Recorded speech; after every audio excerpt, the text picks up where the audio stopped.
there, welcome back to my channel. My name is Shelby and today is Monday, November 18th, and it is the start of the next round of Buzzwordathon. It is hosted by Kayla over at Books and Lala and co-hosted with Gabby over at Gabby Reads. I will link them both down below. I will also link down below my TBR for this readathon in case you guys are curious what books I plan on reading. So this is the start of my part 1 reading vlog for this readathon. It's now almost noon and this morning I got a chance to do a little bit of reading. Last night I started a little bit early on the readathon and I started The One For You by Ronnie Lauren. This is the 4th and I believe the final book in the Ones Who Got Away series.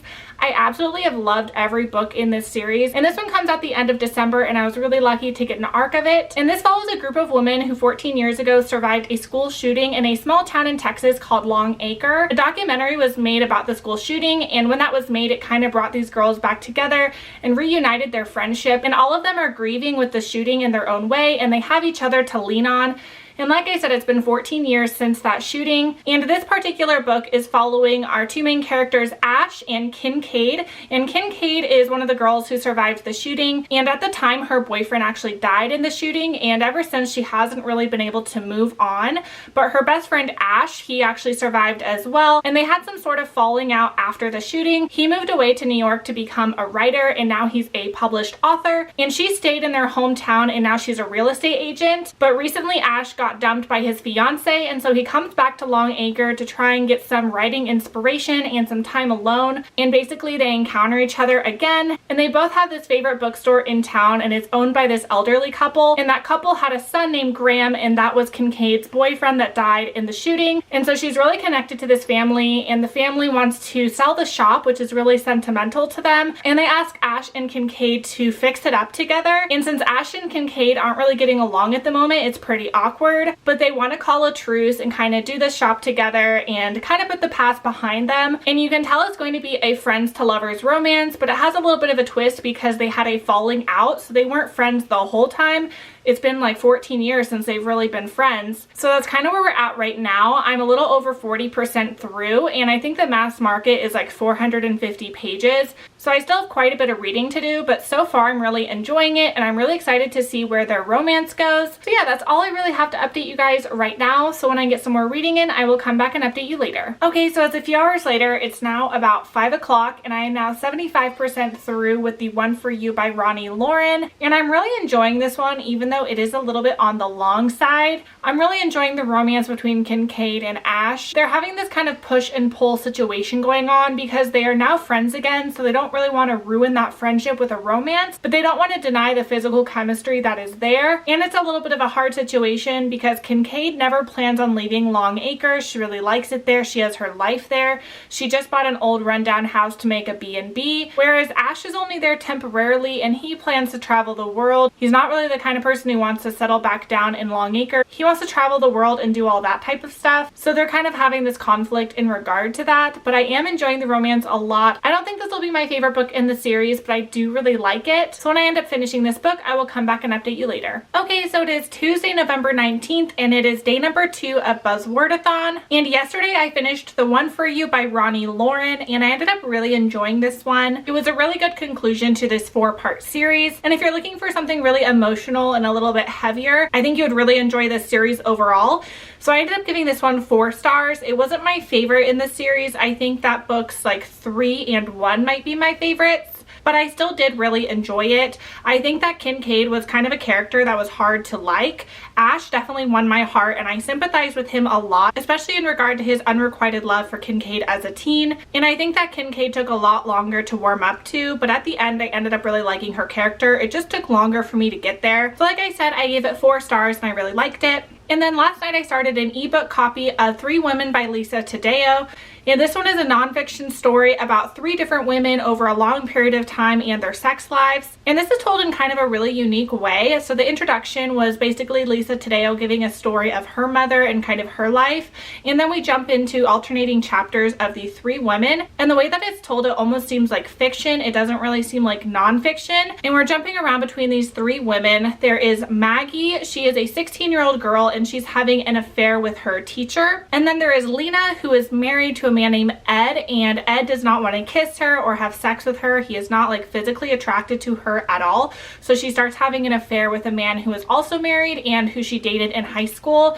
And we kind of see her past in high school as well as currently. Then we're following Sloane, who is this very privileged woman who struggled with eating disorders. And I think her and her husband are bringing people into the bedroom, so I think they turn into swingers. And like I said, I'm at like the halfway mark, so I'm looking forward to finishing it. I don't think I love this one, but I do think it's really interesting. And then this morning, I ended up going for a really long walk with Avery. The weather is absolutely beautiful. It is in the high 60s and it is late November, which doesn't even feel like fall or winter here. So we took a really nice long walk, and I downloaded a romance book off of Audible Escape, which is previously known as the Audible Romance Package. You guys know I'm not huge on audiobooks just because I have to really focus on it, but with a walk I didn't have to focus on anything in my surroundings, so I could really focus on what was going on in the story. And the audiobook that I chose is Marriage for One by Ella Mays, and I have heard Jess from Peace Love Books mention this on several occasions, how much she really loves it. And I've read one other book by this author and I liked it a lot, so I was really excited to pick this one up. But the audiobook is like 15 hours. It is so long, but right now I'm 3 hours in, so I'm about 20% of the way through, and we're following our hero and heroine named Jack and Rose. And Jack is a really successful lawyer and he has a lot of money. He just made partner, and Rose has put all her life savings into opening a coffee shop, but the building is owned by her uncle who just recently passed away. And in the will there's like a stipulation that the only way she can get the building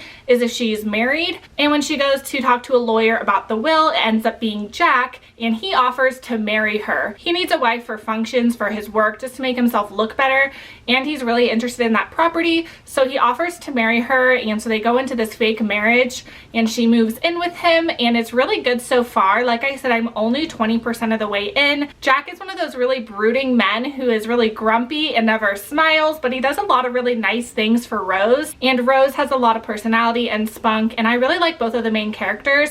So I'm looking forward to finishing this one, even though it is a little bit on the long side.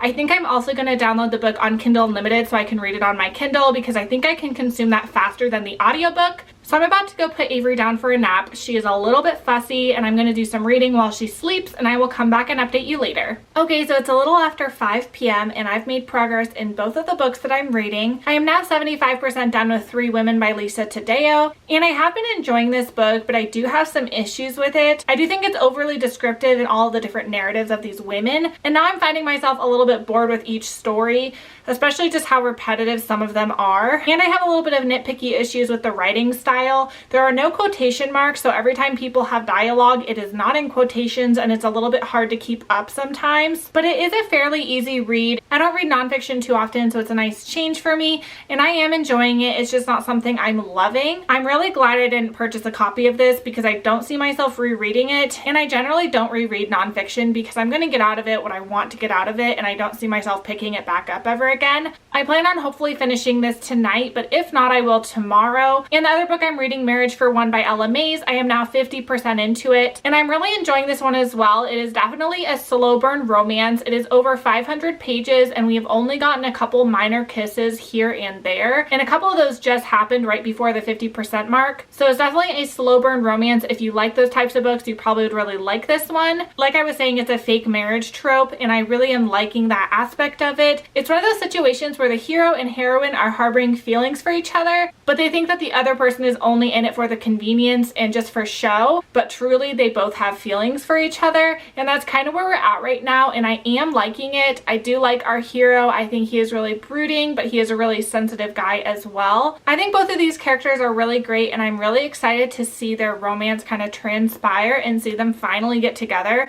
because that's the thing about slow burn romances, is you are just dying for them to get together because you've been reading about them for like hundreds of pages, and you're dying for them to get together and have their happily ever after. So I'm really excited to see that. I don't think I'll finish this one tonight because I do have quite a bit left. I have over 250 pages left. So I'll probably finish this one tomorrow. I don't know if I will update any more tonight. I know my vlogs for the last couple of days have been pretty boring, but to be honest, I haven't been making anything that interesting in the kitchen. We've been kind of busy. I've been busy with workouts and doing like walks with Avery, and so I just haven't had a whole lot of stuff to film. So I apologize if you guys are missing me including a lot of my external life, but that's just kind of how it is is right now, and I only have my reading updates to share with you guys, but I figured some of you guys might still really enjoy this content, even if it's not as entertaining as some of my other vlogs. But yeah, I will come back and update you guys later when I make more progress in both of these books. Okay, so it is Wednesday, November 20th, and it is day number 3 of Buzzwordathon. I didn't get a chance to update you guys last night, but I did end up finishing 3 Women by Lisa Taddeo before I went to bed, and this one I ended up giving 3 stars. I had a lot of issues with it. I think I mentioned a lot of them yesterday in regard to how the book was written and how I felt the story dragged a lot. And I understood the message that the author was sending at the end of the novel, but for me, the ending wasn't very satisfying, so I only ended up giving it 3 stars. And then this morning, I finished Marriage for One by Ella Mays, and this was a beast of a book. It was so long. It was over 500 pages. Even though it was so long, it read fairly quickly. It's kind of like Mariana Zapata, where her books are really long and they're slow burn, but they are worth it. And I really liked the romance between our 2 main characters in this one. It was Jack and Rose, and this one was definitely a slow burn romance, and there wasn't too much drama in it. There was a little bit of a conflict at the end, but it was somewhat easily resolved. I don't know if I would forgive the hero as quickly as the heroine did, but to each their own, and I did like the story nonetheless. Like I'd mentioned, I loved the 2 main characters. I thought they were so likable. I loved the grumpy hero, and I really liked that Rose was opening a coffee shop and she was really passionate about that. I wish we'd actually seen a little bit more about the coffee shop. I thought that would have been really cute. I like this one a lot. I like Ella Mays' writing. This was my second one that I read by her, and I ended up giving it 4 stars. And now I have a few different options. Ever since I made my TBR, I noticed that I have several other books that also have numbers in the title, so I have a few different options. I do have a library copy of 3 Days Missing by Kimberly Bell. Since I did read romance and nonfiction, it might be time to read a thriller. I've read 2 other books by Kimberly Bell. I loved them both, so I know that I'll probably like this one. Also in October, I pre-ordered Twice in a Blue Moon by Christina Lauren, so I do have a physical copy of this one, and I'm really excited to read it. I think it's a second chance romance, which you guys know I really enjoy. And then another one I'm looking forward to reading, which I didn't mention in my TBR, is 1,000 Boy Kisses by Tilly Cole. This one was recommended to me by Kendra over at Kendra Loves Books, so I purchased a physical copy back in October. It is a hard-hitting YA romance, and you guys know I'm not huge on YA, but I do want to give this one a chance because my friend highly recommended it to me. So I'm going to pick one of those books, probably start with 3 Days Missing, and then move on to one of the romances. My husband is flying today, so it's just Avery and me until this afternoon, so her and I are just going to hang out. I'll get some reading done, and I will check back in with you guys later. Okay, so it's a few hours later, and I ended up choosing 3 Days Missing by Kimberly Bell, and like I was saying earlier, I kind of wanted to mix things up and read a thriller.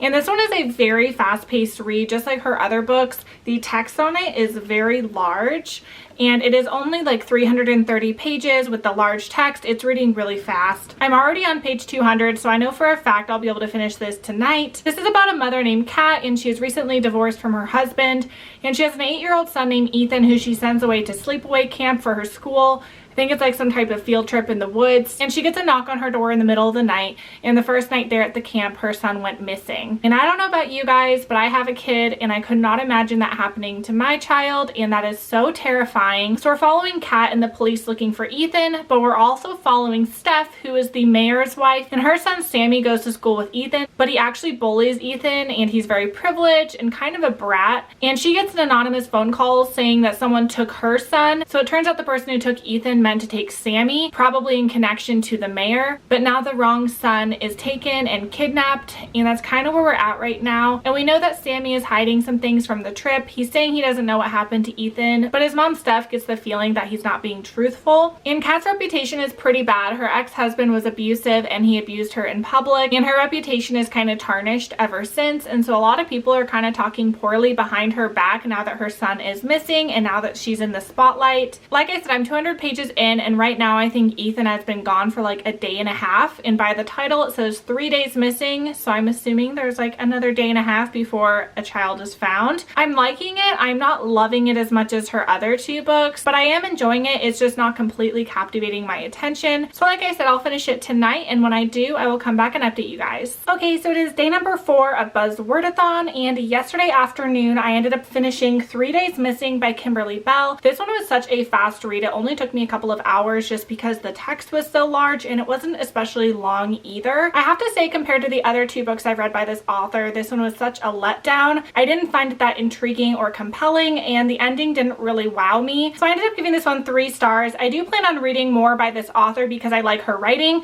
but this one just isn't one of her best. So I'd say if you're trying to decide what to pick up by her, I would recommend Dear Wife or The Marriage Lie. I don't think I would recommend this one per se. It wasn't a bad book, it just wasn't really great either. And then last night I picked up a book when I went to bed, and I ended up reading way more than I planned to. I wanted to just read like 30 pages before bed, but then when I went to sleep at like 11, I was on page 115, and that is A Thousand Boy Kisses by Tilly Cole. And I wish I had done more updates, but I ended up finishing it this morning because it was just that good. It was over 300 pages, but it read really quickly. So I'm now finished with this, so I don't have any like updates to do, but I loved this book. It is a very emotional YA romance. It was recommended to me by Kendra over at Kendra Loves Books. She said I would really like it even though it is YA, and that usually isn't my wheelhouse. But this one follows 2 different characters named Rune and Poppy, and they became neighbors when they were 5 years old when Rune's family moved over from Norway for his dad's job, and they became neighbors and instantly became best friends. And over the years, the 2 of them fell in love, and they were doing this adventure to do 1,000 kisses with their soulmate. And it was an adventure that was basically given to Poppy by her dying grandmother when she was 8 years old. And they've been doing this adventure from 8 years old to 15 years old, and they are madly in love, and their love is just so pure, and I really love them together. But then Rune has to move back to Norway for his dad's job, and he's gone for 2 years. And in those 2 years, he promises to wait for Poppy, and she promises to wait for him. But all of a sudden, she kind of just drops out of his life and doesn't respond to his calls or his texts. And he's kind of wondering what happened to her. And now it's been 2 years later, they are both 17, and he ends up moving back to Georgia and becoming her neighbor once again. And he discovers why she stopped talking to him, and they decide to resume their adventure of getting 1,000 kisses with their soulmate. And this one had me crying so much. I cried in the first chapter. I cried probably the last like 50 pages, and then I cried for like a half an hour after I finished this. It was a very gut-wrenching book, and if you're not in the mood to cry, I wouldn't pick this one up. It is very hard to read. You know from early on that it's not going to have a very happy outcome, but I still loved it nonetheless. I've never read anything by this author before, and I'm so glad Kendra recommended this book because I don't know if I would have picked it up otherwise. So yeah, I'm sorry I didn't update you guys sooner on this, but I just consumed this so quickly because I loved it that much. It's safe to say I gave this one 5 stars, and this will definitely be one of my favorite books of the year. So now I have to decide what I'm going to read next, and I don't know if I'm really in the mood for a thriller. I'm kind of burnt out on them after October, so I might pick up another romance. When I pick up a book and make some progress, I will come back and update you later.